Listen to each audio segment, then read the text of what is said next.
You probably noticed the forecast was wrong when it starts raining on what was supposed to be a sunny day. Let me share with you the success story of weather forecasters. I am happy to mention that almost all of them are using Python as a programming language.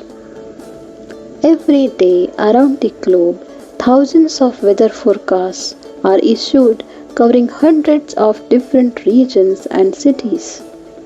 The folks working on weather forecast data gather all those thousands of forecasts, put them in a database, and compare them to the actual conditions encountered in that region on that day.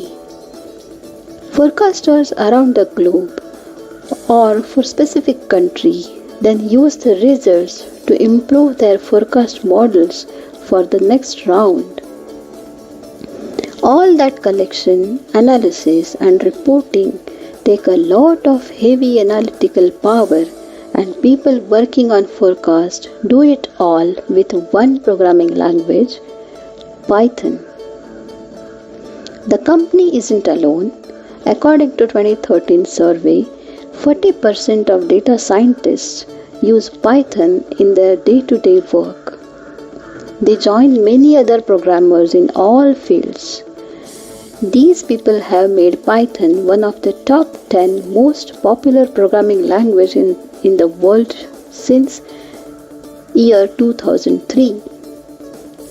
Organizations such as Google, NASA, CERN use Python for almost every programming purpose, including and in increasing measures as data science. Python is a multi-paradigm programming language. It supports object-oriented programming, structured programming, and functional programming patterns. Python can handle every job from data mining to website construction to running embedded systems, all in one unified language. At ForecastWatch, for example, Python was used to write a parser to harvest forecasts from other websites, an aggregation engine to compile the data, and website code to display the results. It is easier to only deal with a single language throughout. And Facebook chose to use Python for data analysis because it was already used so widely in other parts of the company. Data scientists coming from engineering or scientific backgrounds might feel a little bit out of place the first time they try to use it for data analysis.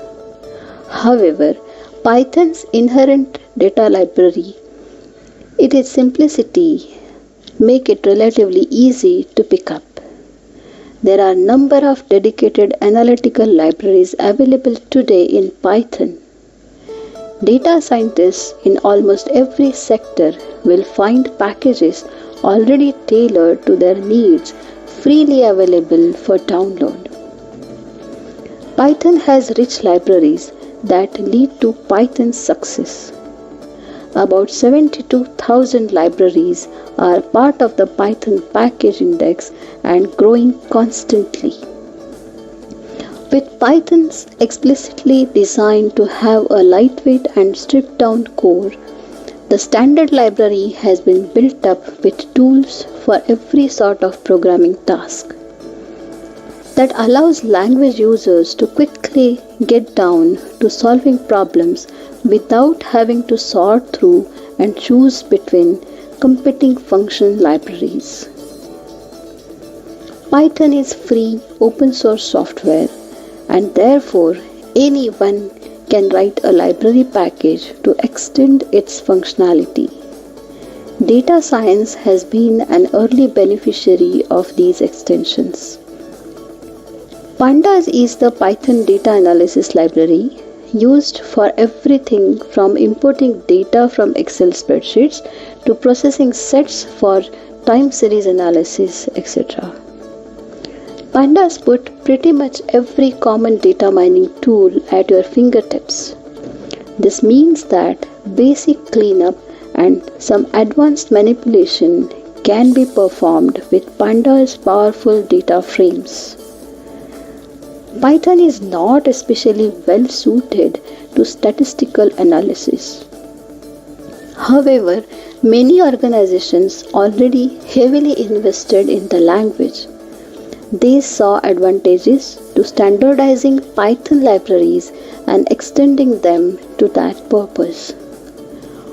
One great thing about Python's broad and diverse base is that there are millions of users who are happy to offer advice or suggestions when you get stuck on something. Chances are someone else has been stuck there first. And because Python is so prevalent in the data science community, there are plenty of resources that are specific to using Python in the field of data science. By now, you might even wonder just how accurate weather forecasts really are. And I'm sure you are also starting to develop interest to dirty your hands on Python. Let's get into it together. Please go on watching more videos on Python learning on this channel.